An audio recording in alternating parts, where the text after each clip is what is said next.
ফেসবুকে মন্তব্য করাকে কেন্দ্র করে বড় ধরনের সংঘর্ষ হয়েছে, আর তাতেই আহত হয়েছেন অন্তত ৩০ জন।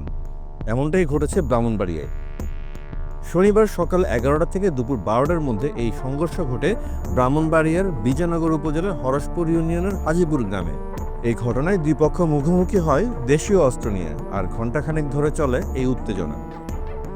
ঘটনাস্থল থেকে পুলিশ জানায়, হাজিপুর গ্রামের পাঠানবাড়ি ও ঐক্যবাড়ির দুই যুবকের মধ্যে কয়েকদিন আগে ফেসবুকে মন্তব্য নিয়ে কথা কাটাকাটি হয়। এই সামান্য অনলাইন কমেন্টই দুই গ্রুপের মধ্যে তৈরি করে তীব্র শত্রুতা।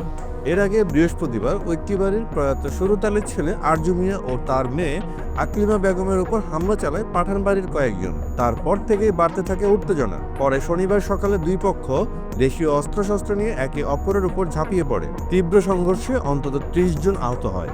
তাদেরকে বিজয়নগর উপজেলা স্বাস্থ্য কমপ্লেক্স সহ স্থানীয়ভাবে চিকিৎসা দেওয়া হয়। পুলিশ ও স্থানীয়রা জানায়, আশপাশের গ্রাম থেকে লোকজন এসে পুলিশকে সহায়তা করলে প্রায় ১ ঘন্টার মধ্যে পরিস্থিতি নিয়ন্ত্রণে আসে। এই বিষয়ে বিজয়নগর থানার পরিদর্শক অমিতাভ দাস তালুকদার বলেন, এখন পরিস্থিতি পুলিশের নিয়ন্ত্রণে রয়েছে। এছাড়া ভবিষ্যতে যেন আর কোনো অনাকাঙ্ক্ষিত ঘটনা না ঘটে, সেজন্য ঘটনাস্থলে অতিরিক্ত পুলিশ মোতায়েন করা হয়েছে।